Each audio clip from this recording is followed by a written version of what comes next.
मैं नबी सा है ही कोई नहीं, तेरे बाबे थे शाह ही कोई नहीं। इससे बिल्कुल दस्तबरदार नहीं होना, क्योंकि इन्होंने रसूलुल्लाह के साथ गद्दारी की है, दीन के साथ गद्दारी की है, और इसकी वजह से हजारों लाखों लोगों की आखिरत इन्होंने बर्बाद की है। इनके लिए बिल्कुल जीरो टॉलरेंस है, सीधी सी बात है। आप अक्सर इजमाए उम्मत को फरोग देते हैं और हदीस भी पेश करते हैं। नबी इस्लाम ने फरमाया मेरी उम्मत कभी गुमराही पर जमा नहीं होगी। इस वक्त तमाम अरबो अजम के बड़े उलमा का यह मुश्तरका फैसला है कि आप गुमराह हैं और आपको सुनना खुली गुमराही है। बराए मेहरबानी कुरान और सुन्नत की रोशनी में रहनुमाई कर दें। यार ये इतराज कब से पिट चुका। इजमा होता है उम्मत का।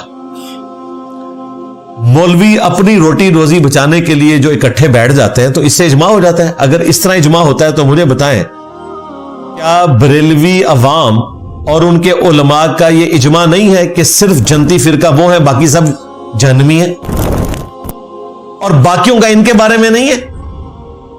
तो इस तरह का इजमा तो इन सब ने किया हुआ है। दूसरा, इजमाए उम्मत तो उस सूरत में होगा जब पूरी उम्मत इस चीज को एक्सेप्ट कर ले। यहां तो इजमाए उम्मत उलट हुआ है। उम्मत तो कह रही है कि हमारे मौलवियों ने हमारे साथ फ्रॉड किया था, इंजीनियर साहब ने हमें रसूलुल्लाह के कदमों तक पहुंचाया सल्लल्लाहु अलैहि वसल्लम। इजमा तो इस बात के ऊपर हुआ है, मौलवियों की तो रोजी रोटी लगी हुई है। और आप देखते हैं हमेशा इजमा का आगाज उम्मत से होता है, मौलवियों को एंड पे समझ आती है। उम्मत तस्वीर को पहले दिन से ठीक समझ रही है, मौलवियों को अब समझ आई कि जी तस्वीर ना सिर्फ जायज है बल्कि वाजिब है, इसके बगैर आपने तकरीर भी नहीं करनी। कभी उम्मत ने नहीं कहा कि चेन वाली घड़ी पहनना जो है ये हराम है। आज मौलवियों ने इतनी महंगी महंगी घड़ियां पहनी हुई है चेन वाली, इन्हीं के बड़ों ने फतवे दिए हुए थे कि ये औरतों की मुशाबियत है। मैंने आज तक चेन वाली घड़ी नहीं पहनी, मैंने तो वही सस्ती सी घड़ी पहनी होती है। उम्मत ने पहले इजमा किया, इनका तो बाद में हुआ। उम्मत के दिमाग में तो नहीं आया था कि स्पीकर शैतानी आवाज है। ये तो आमजा बरेलवी और अशरफ थानवी के फतवे थे। आज उनके मुरीदों के मुरीदों के मुरीदों को समझ आया कि यार ये क्या कर रहे हैं, ये कहां से शैतानी आवाज हुई। तो हमने तो देखा है कि उम्मत को तो पहले समझ आती है, और हमारे केस में भी उम्मत को पहले समझ आ गई है। हाँ, मरने से पहले ए मुसलमान कर ले इस पे गौर, किताबों का खुदा और है, बाबों का खुदा और इल्मी बात यह कि अगर हम कोई ऐसा नजरिया आपके सामने लाकर रखें जो कुरान बुखारी मुस्लिम में मौजूद ना हो, हमारी जाती इख्तरा हो, तो बिल्कुल आप छोड़ दें। हम जो कुछ बयान कर रहे हैं वो कुरान और सुन्नत से पेश कर रहे हैं, और फिर रेफरेंसेस लगा देते हैं और बता देते हैं कि ये आयत है, हदीस है, अगर आपको हम पे यकीन नहीं खुद पढ़ लें और जो लिखा हुआ है उसको फॉलो करें। ये मौलवी तो आपको ये नहीं दिखाते थे। ये आज तब्दीली है। तारिक जमील साहब, मैं हैरान हुआ कि उन्होंने जो अभी ये इंडिया पाकिस्तान की कशीदगी के ऊपर एक वीडियो पैगाम दिया, बहुत अच्छा पैगाम था। उसमें वो अपने स्मार्टफोन से बुखारी शरीफ की हदीस का नंबर बता रहे हैं। इन्होंने बुखारी शरीफ का नाम ही कभी नहीं लिया हुआ था, नंबर बताना तो बड़ी दूर की बात। और फिर साथ ये कह रहे हैं कि कुरान के बाद सबसे अफजल किताब है जिससे मैं आपको ये हदीस पेश कर रहा हूं।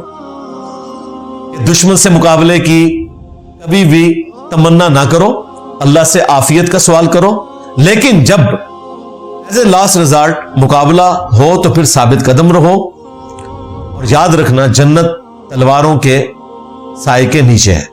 यह हदीस उन्होंने बयान की और बुखारी से उसका नंबर बताया और कहा यह कुरान के बाद सबसे अफजल किताब है। मैं तारिक जमील साहब से रिक्वेस्ट करूंगा कि अगली किसी वीडियो में उसी बुखारी शरीफ से हदीस का नंबर मैं आपको बता देता हूं, नमाज का तरीका अपनी अवाम को बताएं। इंटरनेशनल नंबर के मुताबिक 735 से लेकर 739 तक यह अहादीस पढ़ें, और फिर वही आप जुमला रिपीट करें कि मैं आपको कुरान के बाद सबसे अफजल किताब सही बुखारी से नमाज का तरीका बता रहा हूं।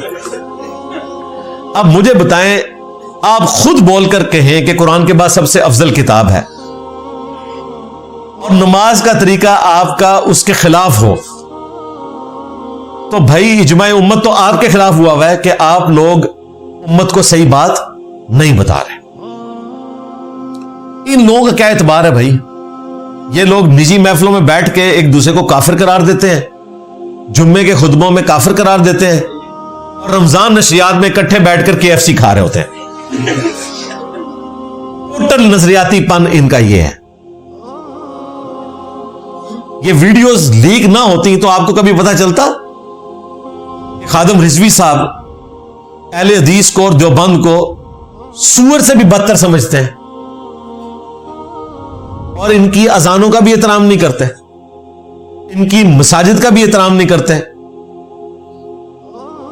आज इन लोगों के हाथ हुकूमत आ जाए ना तो ये वहाबियों की मसाजिद को भी कहें कि आपने मस्जिद नहीं लिखना, बैतुल हम्द लिखना है, जिस तरह कादियानियों को हम मस्जिद नहीं लिखने देते। इनको तो छोड़ दें, आपस में जब ये लड़ते हैं। इंडिया में जब तबलीगी जमात के 2 टुकड़े हुए तो मस्जिद दरार कह रहे थे वो दूसरे गिरोह की मस्जिद को, जिसका फिरका भी अलग नहीं, दोनों देवबंद के अंडर आते हैं, दोनों हयाती हैं, दोनों तबलीगी हैं। बड़ा लीडर वो इलियास कांदलवी को ही मानते हैं, लेकिन बाद में साद कांदलवी और शूरा का इख्तिलाफ हुआ तो एक दूसरे की मसाजिद को मस्जिद दरार कहना शुरू कर दिया, जो सूरह अत-तौबा में मुनाफिकीन के कॉन्टेक्स्ट में बात आई थी।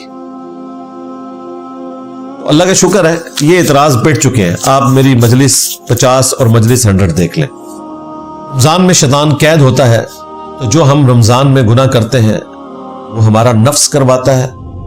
इसमें नफ्स का और शैतान का कितना किरदार है। अगर नफ्स करवाता है गुनाह रमजान में, तो आम दिनों में भी क्या सिर्फ नफ्स ही करता है?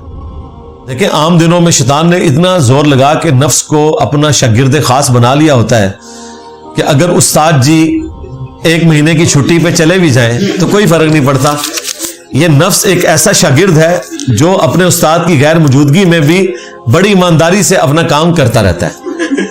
फ़अल्हमहा फ़ुजूरहा व तक़वाहा। ये अल्लाह ताला ने हमारी आजमाइश रखी है ना। ये हो ही नहीं सकता कि आप बिल्कुल पाको साफ हो जाए। अल्लाह ताला ने बुराई और अच्छाई का मादा हमें वदियत किया है। हाँ, एक एज हमें हासिल है कि ये जबरदस्ती हमसे कुछ नहीं करवा सकता, सिर्फ मशवरा देगा, खा वो शैतान हो खा वो नफ्स हो। आप अपनी अकल को इस्तेमाल करके इससे बच सकते हैं। मुझे बताएं, अगर गवर्नमेंट ये अनाउंसमेंट करे कि जो फजर की नमाज मस्जिद की पहली सफ में अदा करे उसे फी फजर $1000 दिए जाएंगे गवर्नमेंट की तरफ से, तो जमीनों आसमान के सारे शयातीन मिलकर दुनिया के सबसे बड़े बेनमाजी की भी नमाज नहीं छुड़वा सकते। क्यों? दुनिया नकद है, आखिरत उधार है। यही हमारा टेस्ट है। बुखारी और मुस्लिम दोनों में हदीस है, अल्लाह ताला ने जन्नत को नागवार चीजों से ढांपा हुआ है। जन्नत तक पहुंचने के लिए आपको नागवारी से गुजरना पड़ेगा। नमाजों की मुशक्कत, रिज़्क़ हलाल की मुशक्कत, सेक्स डिसिप्लिन की मुशक्कत, रमजान के रोजों की मुशक्कत, और दोज़ख को अल्लाह ने शहवात से ढांप रखा है। यानी हर दुनिया की अट्रैक्टफुल चीज आपको दोज़ख में ले जाएगी। अगर गुनाह में लज्जत ना होती तो हमारा टेस्ट ही नहीं होना था। कहते हैं जी गुनाह में अट्रैक्शन क्यों है? ओ भाई, यही तो हमारा टेस्ट है। और जो कह रहा है ना कि गुनाह में लज्जत नहीं है, झूठ बोल रहा है, लज्जत है।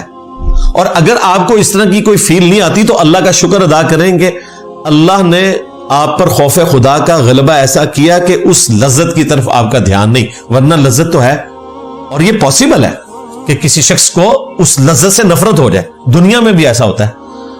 अगर आपको 3 दिन का फाका हो और आपकी पसंदीदा डिश आपके सामने लाकर रखी जाए, उसकी खुशबू भी आपका दिल लुभा रही हो, और कोई कान में आके आपको बता दे कि इस खाने में जहर है,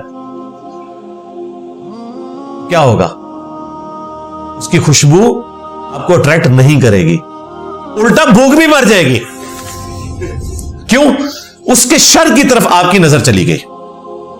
तो जो अल्लाह के नेक बंदे हैं वो गुनाह की लज्जत में छुपे हुए उस जहर और शर को जानते हैं इसलिए उन्हें लज्जत अट्रैक्ट नहीं करती। लज्जत अपनी जगह मौजूद होती है। आप अगर वो बिरयानी या कौरमा खा लें तो टेस्टी भी होगा,